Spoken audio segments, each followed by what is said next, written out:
మూడోసారి మోడీనే. ఎంతమంది ఓవైసీలు ఎంతమంది రాహుల్ వచ్చినా అడ్డుకోలేరు BJP state chief Kishan Reddy. ఎంతమంది రాహుల్ గాంధీలు ఎంతమంది ఓవైసీలు వచ్చినా కేంద్రంలో మూడోసారి వచ్చేది కూడా మోడీ ప్రభుత్వమేనని BJP state chief Kishan Reddy అన్నారు. మంగళవారం పార్టీ కార్యాలయంలో నమో యాప్ వికసిత్ భారత్ క్యాంపెయిన్ ప్రారంభించి మాట్లాడారు. 2047 వరకు భారత్ను అన్ని రంగాల్లో అభివృద్ధి చేయించడమే బీజేపీ లక్ష్యమన్నారు.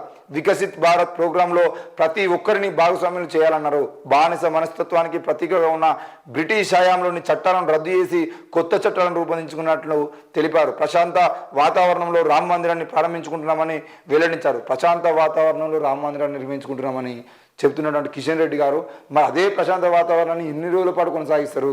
ఈరోజు దేశవ్యాప్తంగా మణిపూర్ లాంటి మారణ హోమాలను మనం చూస్తూనే మళ్ళీ ప్రశాంతంగా అని చెప్పేసి మాట్లాడుతున్నాం. అదే బీజేపీ పాలిత ప్రాంతాల్లో ఎంత మారణక హోమాలు జరుగుతున్నాయి, మారణకాండ జరుగుతున్నది.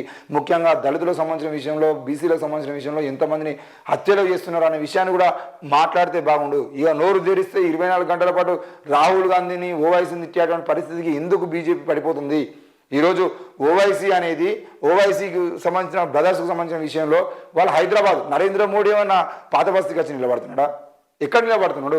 దానికి సంబంధించిన విషయంలో ఓవైసీ అడ్డుకోలేరంటే ఈరోజు ఓవైసీ అడ్డుకునేటువంటి ప్రయత్నం చేస్తున్నాడు. ఓవైసీ అడ్డుకోబడితే నరేంద్ర మోడీ ఓడిపోయేటువంటి అవకాశాన్ని అని చెప్పేసి మాట్లాడుతున్నారా? లేదంటే ఓవైసీకి ఎందుకు భయపడుతున్నారు బీజేపీ వాళ్ళు?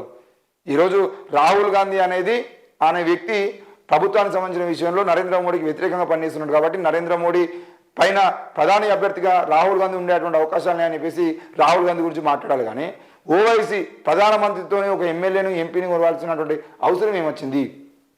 అంటే రేపటి రోజున నరేంద్ర మోడీ ఓడిపోవడం కోసం ఓవైసీ కూడా ప్రయత్నం చేస్తారు. ఆ ఓవైసీ ప్రయత్నం చేసేదంటే నరేంద్ర మోడీ ఓడిపోతారా, ఏం జరుగుతుంది అనే విషయాన్ని కూడా మనం అర్థం చేసుకోవాలి.